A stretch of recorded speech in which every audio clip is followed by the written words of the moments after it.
Hello, everyone. Welcome, welcome. Welcome to the Bird Book Club. And as you're connecting to audio, getting situated, we certainly welcome you. We do ask that you mute your mic, and we'd love for you to turn your cameras on if you're comfortable with that. Turn your cameras on, share your smiley faces. Oh, I see a lot of familiar faces. Hi, everyone. My name is Alicia King. I am your host this evening. I am a volunteer with Environment for the Americas, and I'm so excited to see you all here. If you would share in the chat, and you know how to find the chat down at the bottom, I think it should be at the bottom of your screen, so you can bring up the chat. If you would share where you're joining us from.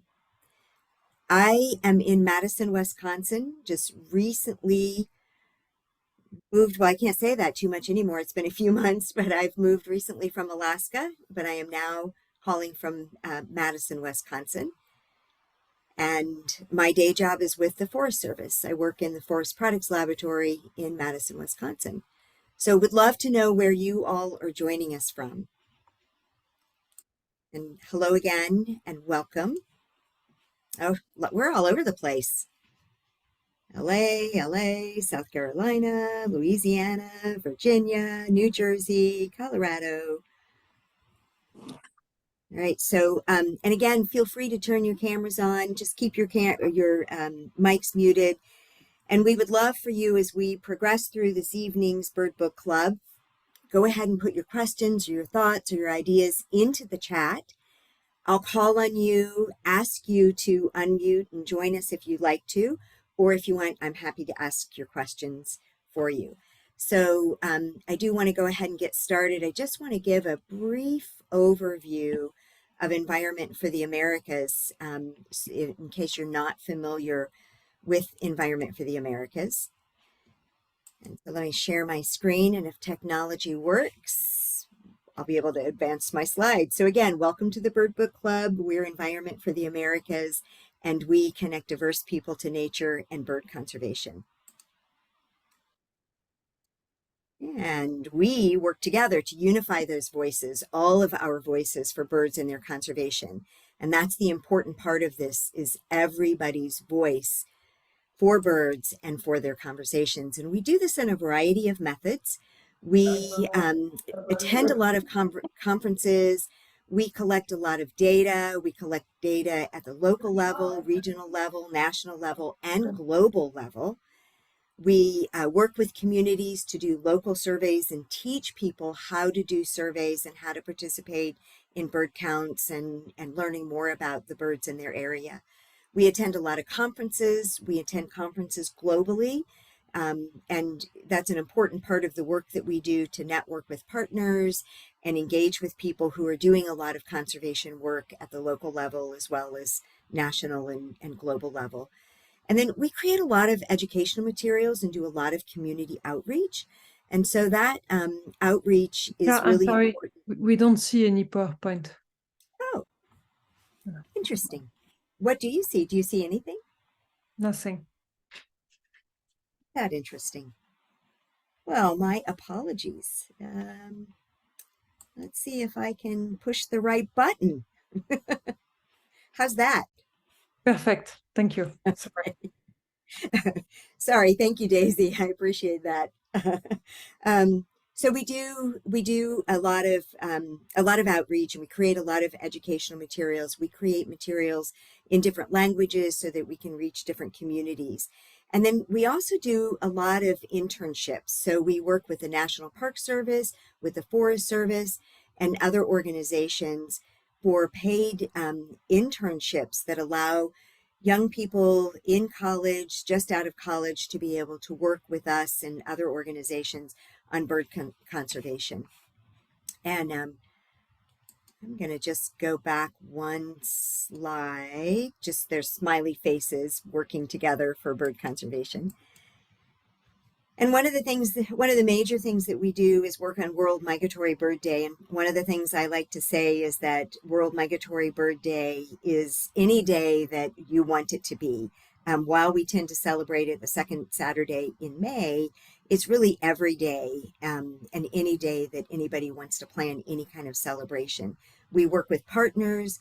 We are the coordinators, and we coordinate with the Convention on Migratory Species and the Agreement of the Conservation of African Eurasian Migratory Water Birds. So we engage with a lot of organizations to make it happen all over the globe. And it really is a call to action to help protect the birds that we share, that all of us share, because birds don't have boundaries. They don't know those boundaries. And one of the things that we do is we do a lot of grant writing. We put a lot of information out there and work with a lot of partners and private industry people to gain funds to do a lot of the work that we do. And we also have a store, which is a fun way to support us. So you can go in and you can buy glasses and scarves and coffee and stickers and all sorts of things. And we have a lot of materials on our website, in addition to what you can purchase, that are available for you to download and to have those tools to help you do an event at your school or your church or in your community to help celebrate birds. So we certainly want you to become a friend. We want you to share with your friends. We want you to stay in touch with us, follow us on all of our social media avenues. And I think Daisy will put some of those links in the chat so that you can have them right at your fingertips. So we do this Bird Book Club because we want to be able to invite people to participate in some of the really cool things that people are sharing and writing about out there. And next month we have Bird Girl, and that is an afternoon. It's a lunch event, so it's Thursday, September 28th, around the noonish hour, depending on where you are. But tonight I am so thrilled and so excited to introduce to you Tammah Watts. And she, we were just talking a little bit before we got on, and her bio is incredibly long.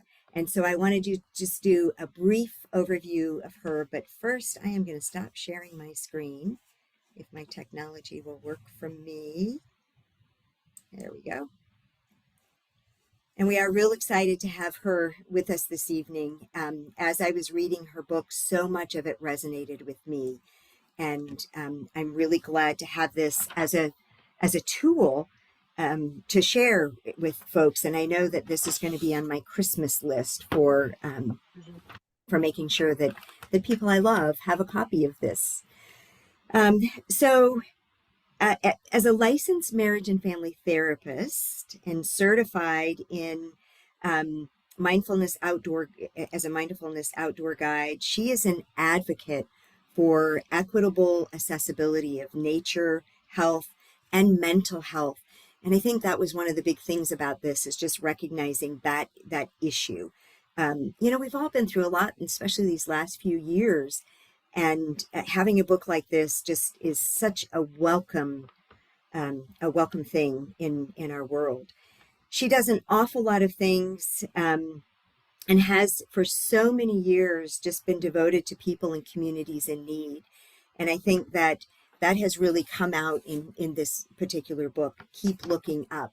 And for those of you that join us on a regular basis, you'll know that I have lots of sticky notes in my book that I call attention to very specific things. But I do want to welcome you to ask questions, to give some thought on how you might have used this book or how you might use this book. Again, I'm happy to have you unmute and come on board, as we go through questions. We are going to record this session, so it will be recorded so that we can share it with other people who might not have been able to join us. And so, Tammah, I am going to turn this over to you. Thank you so much again for joining us this evening. Thank you, Alicia. Thank you, Daisy. Thank you, everyone at Environment for the Americas. And thank you, all of you, for being here and joining this evening or night, depending on where you are. I really see that there's folks from all over the world, which is fabulous. Really speaks to the notion of what birds can do to bring us together. So hello, hello, hello. And I'm going to go ahead and just jump in and do a little reading first. And I'm going to read from two different places. I'm going to start with the first, what do you call that? It's not chapter 1, it's the opening, and it's titled Why Birds? Nature is steadfast, true, and regenerative. In its cycles are opportunities to begin again, renewed, informed, and enlightened. We also have the same opportunity. The pandemic pause and take notice are completely stopped. Nature and wildlife benefited. Nature benefited from the slowing of traffic, the silencing of saws, hammers, and engines, and the considerable clearing of the air, as evidenced by satellite photos. Animals began to emerge from the borders of existence to flourish and frolic in empty streets and uncluttered passageways. Sea life came closer to shores and into waterways absent of motoring boats and nets. Miraculously, birds and their songs became prolific beacons around the world, pronouncing the will for us all to remain optimistic. Have you taken notice? This book is and isn't about birds. It's about life being curvy, twisty, and imperfectly perfect. It's about connection and joy, despair and healing. It's about you and me, along with all the rest of us throughout the world. And most certainly, yes, it is about the powerful healing that birds can have in your life as well. The practice of bird watching helped me with my struggles from years of debilitating pain following a surgical procedure and subsequent depression that had left me in a secret despair and feeling hopeless for a cure. In my darkest of hours, the connection I formed with the little yellow bird just outside my kitchen window splashed sunshine all over my soul. I rediscovered hope, love, support, and life beyond the confines of my four walls. At first glance, I'd say that it was a sheer accident that I discovered birds and their powerful connection. But as Louise Hay said, there are no accidents. My mother, Fran, who is most certainly aligned with her, says and believes the same. It is my hope that you will find fortification and resonance from the challenges, triumphs, therapeutic lessons, and strategies I share with you, and that you'll feel compelled to embrace our feathered friends that are all around.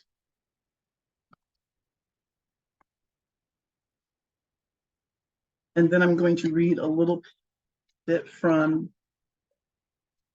I think it might be one of my favorite chapters, chapter 5, which is feathers. And I'm going to read from one that I don't usually read from, but I feel called to read this particular start at this point. I have yet to go on a planned bird outing with any of my closest friends. But I'm not you, they say. I like birds, but not the way you do, they say. I'm not sure if I can. How early in the morning did you say? And how long do you plan to be out there? They ask.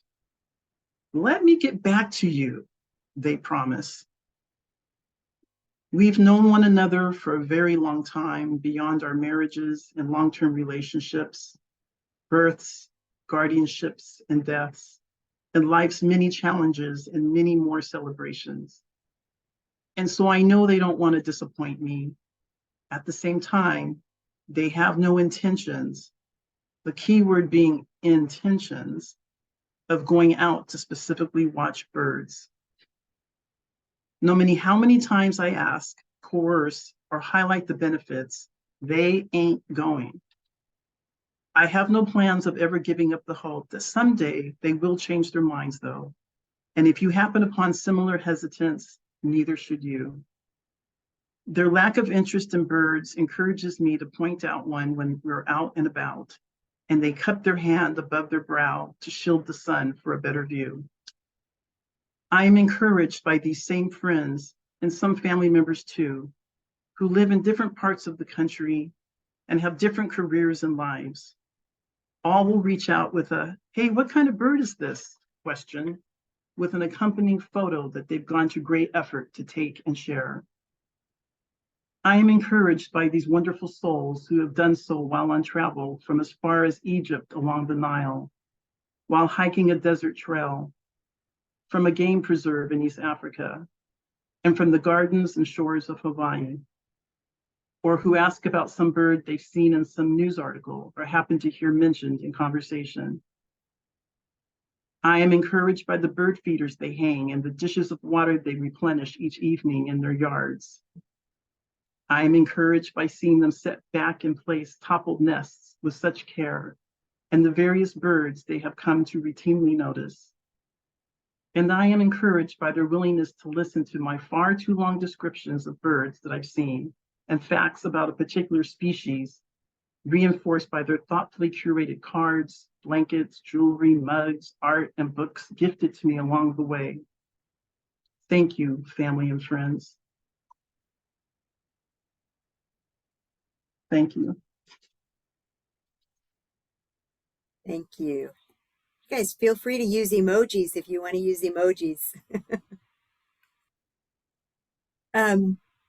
We do have a question from Emma Lewis. Emma Lewis, do you want to unmute yourself and ask your question? Happy to ask it for you. Yes, hi. I live in Kingston, Jamaica, and her and Tammah's opening words reminded me of a song by Bob Marley called "Three Little Birds," and I think perhaps he was feeling a bit down at the time, but the three little birds told him to sort of, it's a song of hope really and reassurance that everything's going to be all right. Yes. So I thought of that. Yes. Just a little comment, really, not the question. Yes, and I appreciate you sharing that. Yes. Thanks, you. Emma. Yeah. And then Monique and Billy. It looks like, Monique, do you want to come on, and or Billy, and share what you've put in the chat?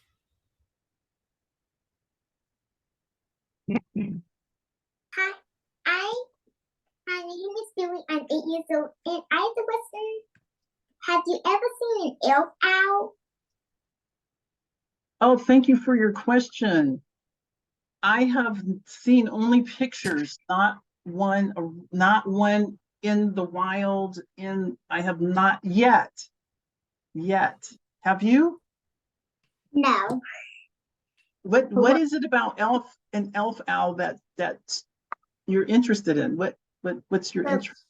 First of all, they're really tiny and they actually nest in cactus. That is very, very true. Very, very true.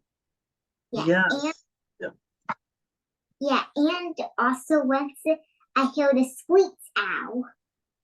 So A what kind? a squeak owl. Eastern. Squeak yes. owl. You held one in your Yeah. hand. It's hard to miss them, huh? When they screech. Hence the name. Did you want to tell anything you liked about the book?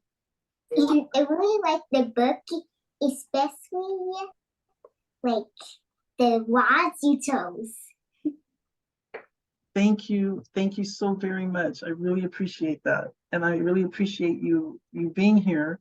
The smallest owl I have seen is the burrowing owl. Have you seen a burrowing owl that burrows like in the cliffside or in the earth? Look that one up too. Yeah, they're kind of like cousins, I'd say, to the elf owl, if I dare say it that way. You say. Well, and I see like great four owls, barred owls, and Snowy owl. also snowy owls. Those are really pretty. And Wow, saw they it. are. And saw-whets. Those are the owls you're seeing, yeah. Well, She's thank an you. owl fan. And you've I been just- invited to Davis to see the burrowing owls in Davis, California, by the way. Thank you. We loved your book. Also, just as a mother and as a woman of color, as a Black woman, it was just a joy to read and to share with my daughter certain chapters. The rejuvenative power of watching nature, engaging with nature. It's definitely a book that I'm going to share with other close friends and family members. So thank you for sharing your story. Thank you, and I appreciate that. And I do talk about family and you know, feathers. If I could just say, the reason why I entitled Chapter 5 Feathers is many of you may know, but let me just, feathers of a bird have different layers. There's the primary feathers, secondary feathers, tertiary feathers, and I likened that to the relationships we have in our lives. We have primary relationships, secondary, and so on. All of those relationships have different meaning and levels of engagement and connection that we, you know, ebb and flow with. Collectively, it's what helps lift us, to support us, as with the bird's wing, to take flight, very similarly in that same fashion. And so my diagram didn't get added in the book. It got a little edited, but that's okay. I can do it. You know how it is in the publishing world. Well, yeah, hopefully you'll post it, because Yes, and I will. Yes. I've been homeschooling my daughter since day one, and I've taught her according to the seasons. So she started birding at age 4, and it was her that pointed out. I said, "Oh, Billy, look, that's a woodpecker." She said, "No, mommy, that's a downy." So again, your book will definitely help me add different elements as my daughter and I observe and explore and categorize, right? Birds and the things that birds are attracted to. Yes. And each time's different. And so in relation, you know, and I also say, you're not too young or too old to connect with birds. Yeah. Well, Monique and Billy, thank you so much for joining us, and I'm so glad that you, like you, I enjoy the book an awful lot, and it is on my list to share with people as well. And then there's also an invitation to see the elf owl in Davis Mountains. Is that a repeat, or is that a different place? That's different. That's Davis, California versus Davis, Texas, which I've been there because I have family in Marfa. Very cool. Yeah. Neat place. So, you know, just listening to you read this, when I was reading it, I just felt your emotion. And I, as I said, you know, when we started, it just, so much of this resonates with me. And we have John is asking, could you talk about whether there is something special about birds specifically that promotes well-being? Could a car fanatic find the same type of healing? So what is it about birds that's so healing, that promotes that well-being? Yes. And, you know, pun intended, you know, there's T-bird, there's falcon. I'm sure there's other cars named after birds. That's how much birds are in, you know, a part of the fabric of our life and living. So there you go. You need more than just that. The fact that there's at least 2 cars named after birds, but okay. What do you think, John? I'm kidding, of course. I mean, yes, but no. To answer your question, birds. So this is really what I like to promote about birds. That first of all, birds are everywhere. So that means they're accessible and available and present for everyone without discernment, it's available to us all. So that's number one. How we connect with the birds, how we enjoy the birds or not, what our relationship is with birds is really unique to each one of us. If this is something where you're wanting to explore to see like what would it be like, one of the things I really like to emphasize is, and it's in the book too, is to start out at home where you're familiar. So start out in your symbolic nest, your home, your nest, because you're familiar most often in your space, whatever that looks like. We all have different spaces that we call home. So whatever that is, and start from inside looking out through windows and doors, and then venture out in your outdoor space, whether that's front, back, sides, whatever that is, balcony, patio, a farm, whatever that space is, and without putting any requirements on yourself, demands like I have to do it this way, just go out and find a spot that you want to either sit, be in whatever way, and just notice what birds you happen to notice, so that you're not associating the connection with birds with a have to or some preset requirement. Does that make sense? So that you begin to develop a positive relationship with the art of the process of connecting with the birds, because you'll notice the birds if you give it enough time. Usually within 5-10 minutes, you will notice a bird, whether by hearing, sight, both, and look up, look down, and around. And so by taking your time to do that, it allows you the space to start to notice more, and you'll start to have experiences that might pique your curiosity about what type of birds they are. You'll start to notice differences. You'll start to notice families of birds, what lives around your space. And then I invite you to consider going further out around where you live, like down the road, to a park nearby, so that you begin to feel an internal connection, almost like a place of context, a perspective of yourself within your home base, if you will, and then what that's like to the outside world. And then to broaden that out, almost like rings of discovery, to see what else is out there, so that it's not so overwhelming. And then if you're wanting to learn what type of species, there's apps that are available that are based on sound and ID. There's guidebooks. There's online options as well that can help support you to just gradually get familiarized with yourself, like a guidebook that you can try to figure out one bird, and in the process of looking for that one bird, as you're flipping through the pages, you can't help but see some other species along the way. And without, again, like, I'm going to study, unless you want to do it that way, that's fine too. You'll just absorb some of the information. And then mindfully, birds offer us the opportunity to come back to the present moment.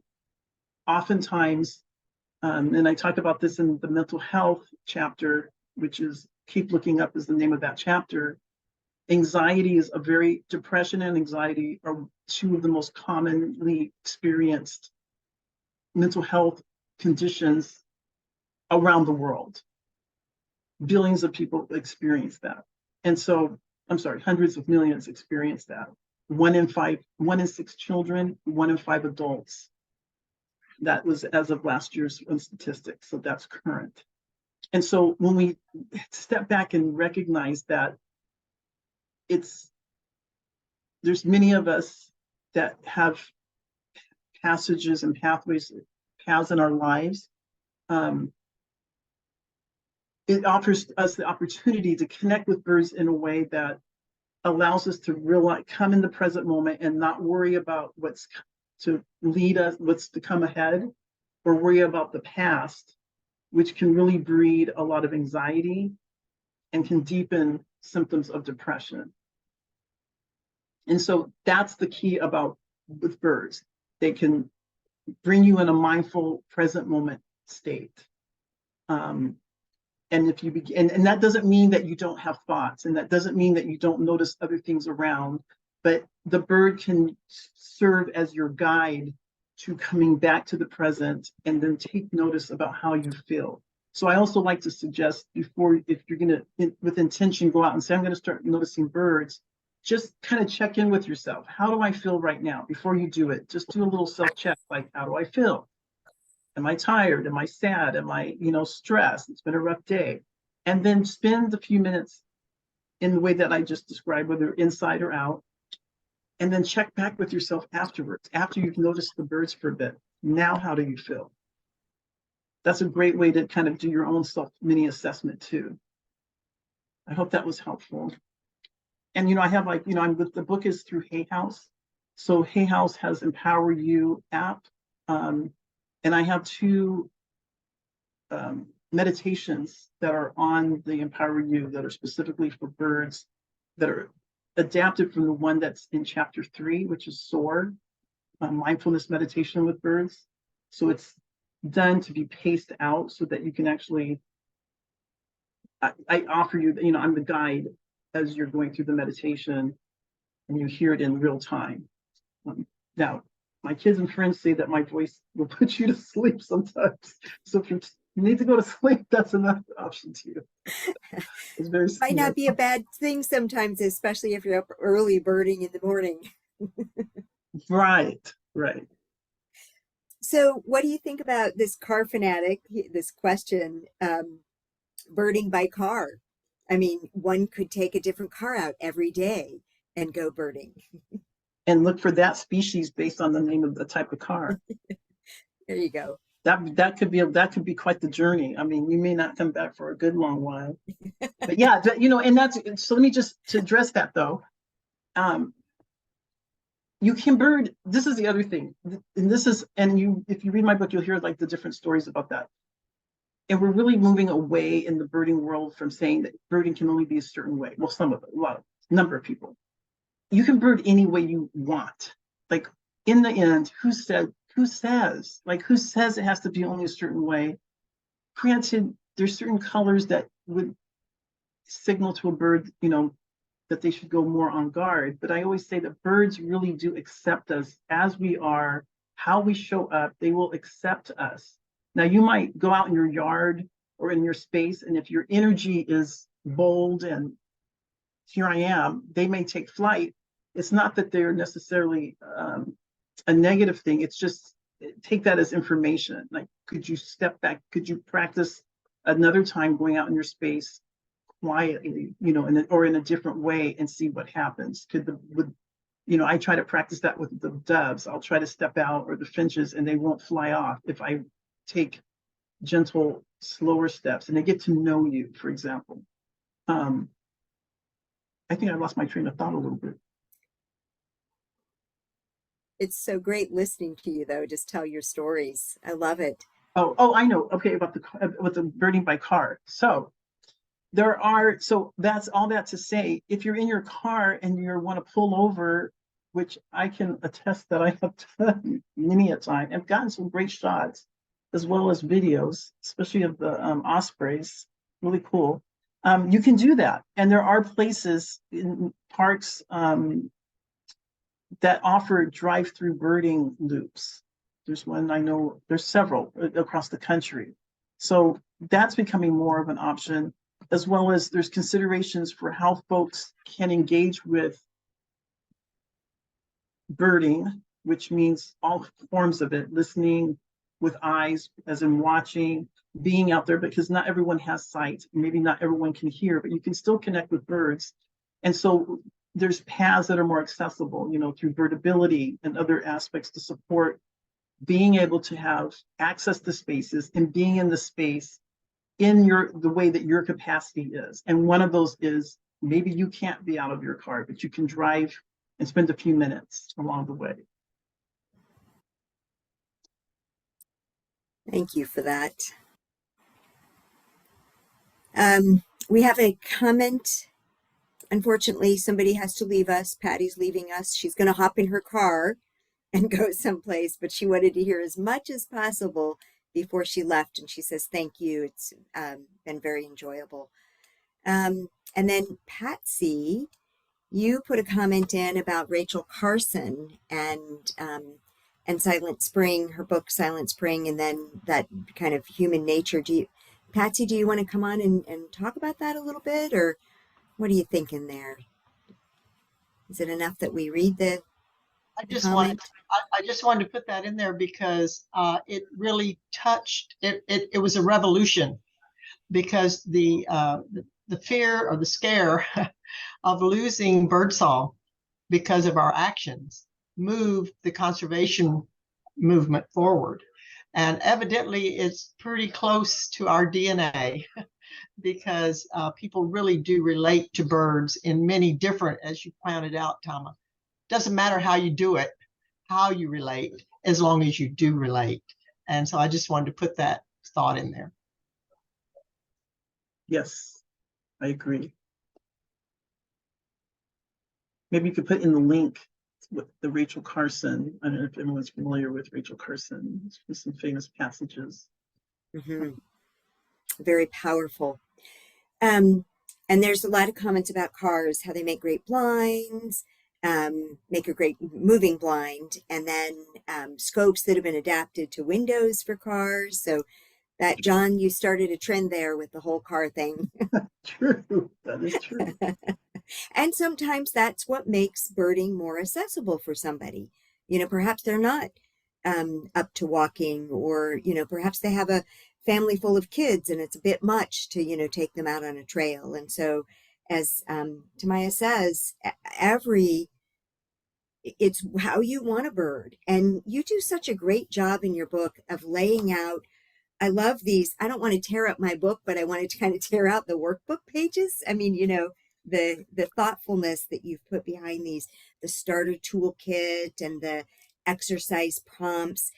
Can you share with us perhaps what was important about that aspect of your book when you know, what were you thinking when you put those in, and how did that how did your publisher feel about those, the, you know, that kind of workbooky cheat sheet, so to speak?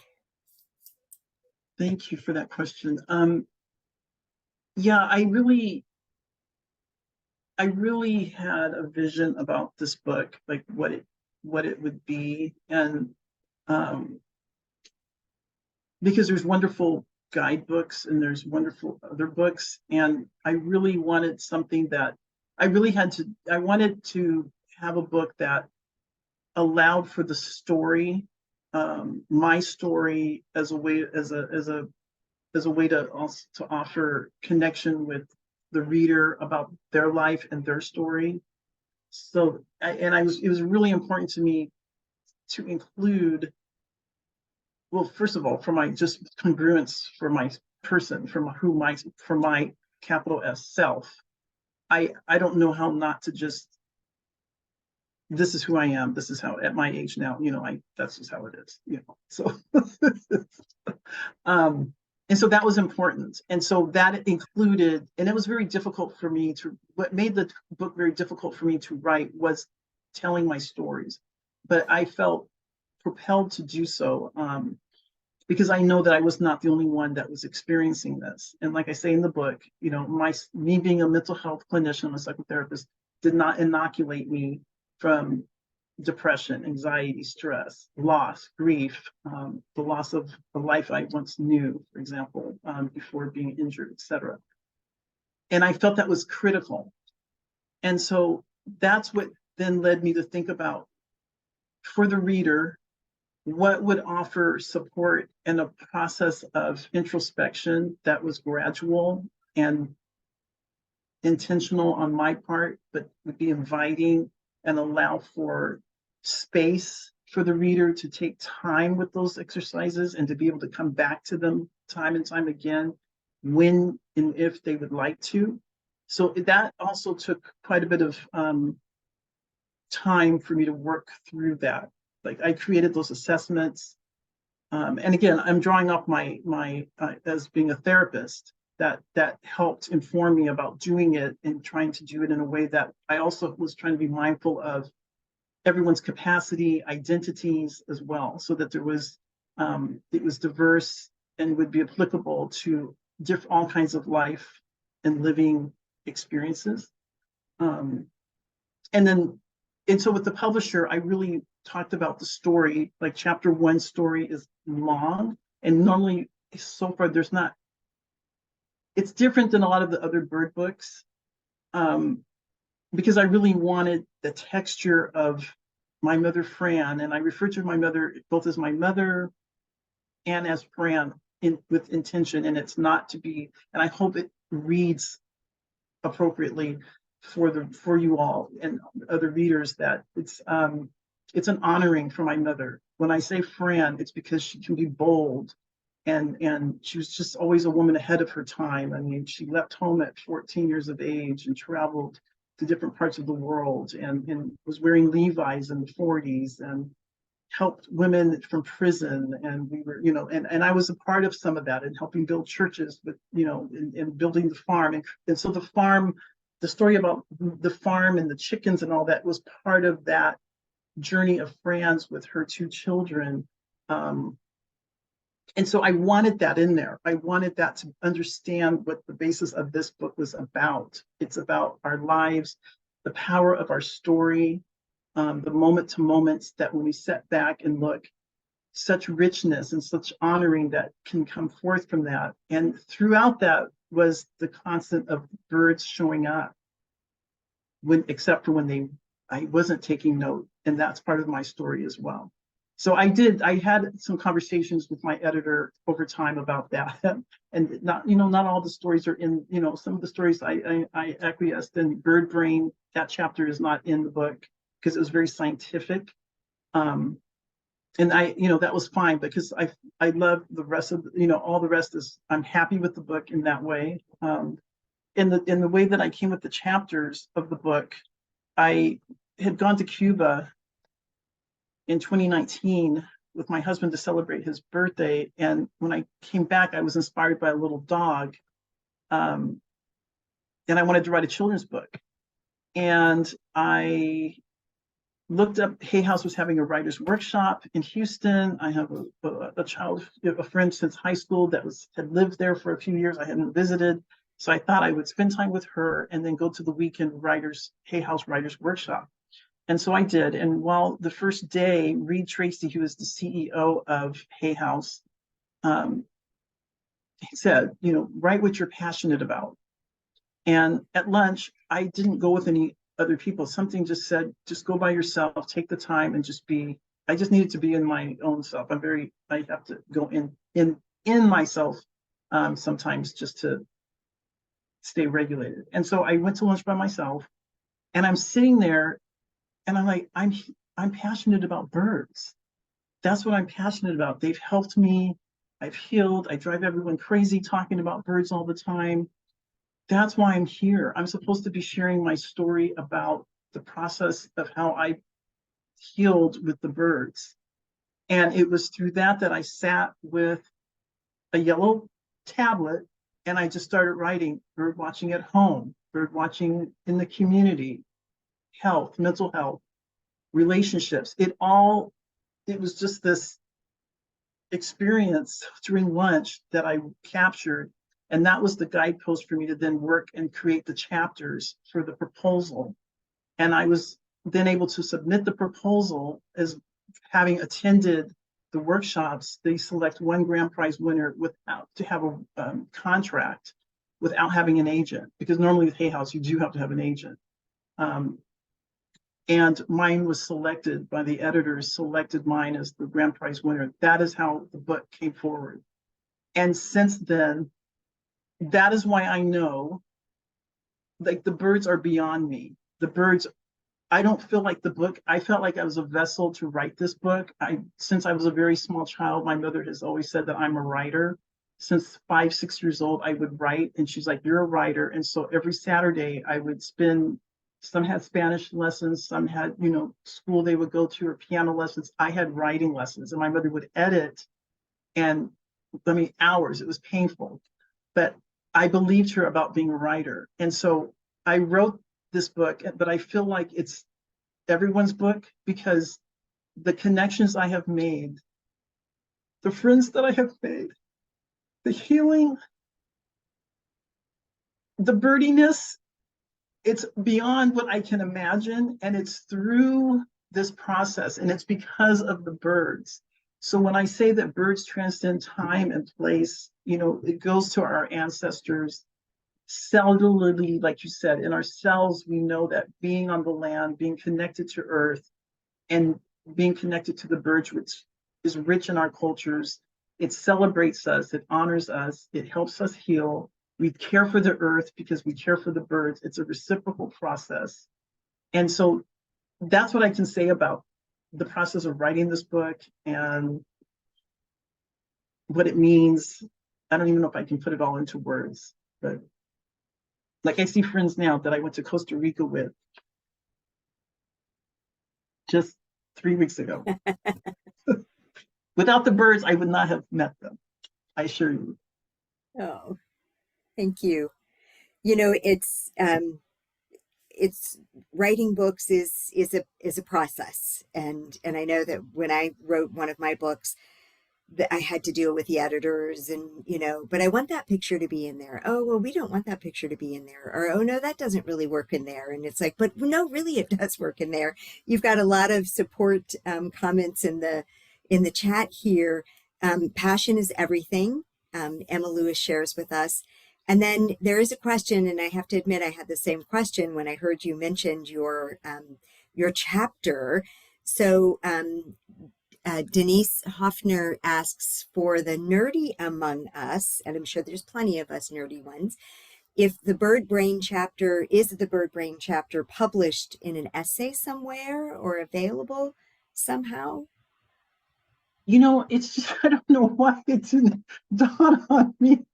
It's just more recently that I thought about, I could still offer it. So I will, that is I'm working on that. I have to work on that because I do have it. So the answer is no, not at this time. But it dawned on me not too long ago to do that, along with some other stuff like the feathers and things. It's just, the bird, the writing, the publishing world, I'm learning as I go along too. I mean, I have been there's so much in the birding world. There's been a lot of support by folks. I cannot tell you, just a lot of people. I've had the opportunity for the book to be in the New York Times, Washington Post, so on and so forth. I am, on the board of Audubon California, and now I'm on the board with the Project Feeder Watch. I am a bird lady. Hear us roar. And bird lady means bird person, bird man, whichever way you want, bird kid. So however you want to identify a bird, that's the bird nerd. That's the go ahead and do it anyway.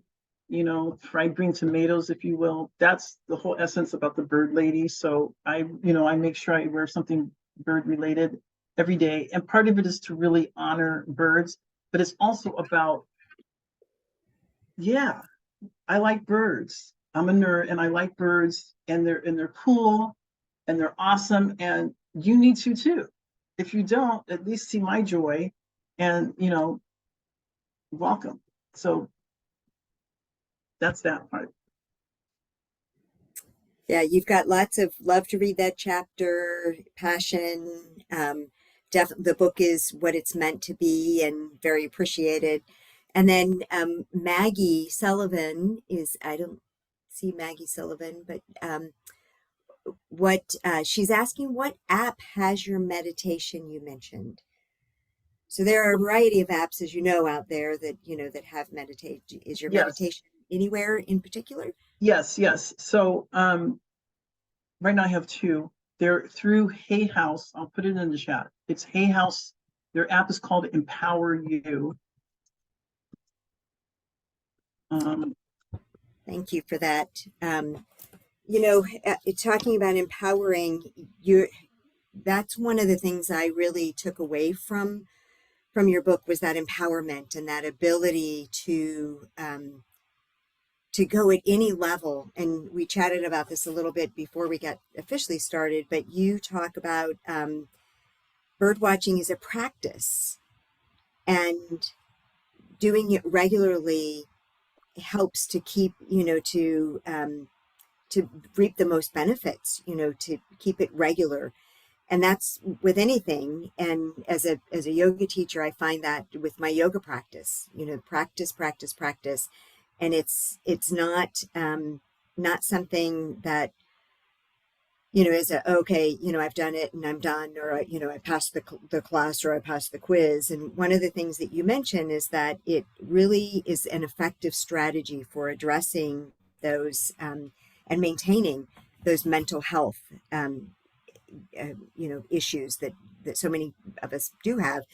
And it's, you know, that's one of the things that is very powerful about your book, and that continually, what level are you at? Where are you? What works for you? How do you make it work? And I think that's why some of that meditation thoughtfulness that you've put into your book is so important, because it's a part of that whole process. And you're getting more thank yous and kudos. We've got a little bit of more time before we have to part for this evening. So I want to make sure, if you have questions or thoughts, you have an opportunity to speak up. And then Diane Kramer, where are you? There you are. I see you guys. You want to say what you wanted to share, or what you've shared in the chat? You want to say it out loud? And Kiki, I see your hand. So I just said, Tammah, that I just loved our adventure in Costa Rica. And, you know, it really didn't even matter what we were going to see or find. It was like we were there. It was the adventure. And it was also the not knowing that I think made it exciting. And I think that is part, for me, birding. It's like all of a sudden you just don't know. And you could like spend an entire day and you not find the quetzal or the scarlet macaw or whatever, but you had this adventure and it was just wonderful. So I just wanted to put that out there. Thank you. Thank I you. agree. Yep, I agree. Although seeing the scarlet macaw would have been awesome. And there's Next different, trip, that's the thing, right? you can connect with birds in different ways, right? You can go with intentions, with planned intentions. I'm going to go here to do this. I'm chasing after this species. I'm going to sit with the birds and just quiet myself. I'm going to just listen from inside to the birds. I'm going to travel thousands of miles or down the block, right? I'm going to notice birds when on my way to the car, on my way to the store. Like I bird in the parking lot.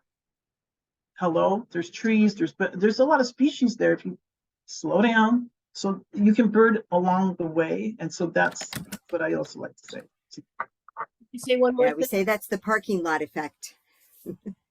I was wondering if I could say one more thing. Yeah. During COVID, you know, not going anywhere and then really paying attention to the birds in the backyard.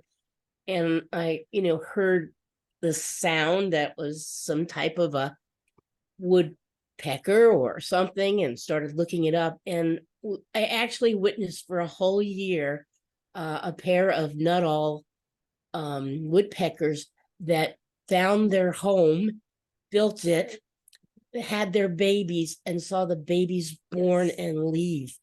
And that was, for me, my complete education and entertainment. So that to me was like, I don't think I would have done that if it hadn't been for being with COVID and not going anywhere. So I just was just throwing that out there. Yep.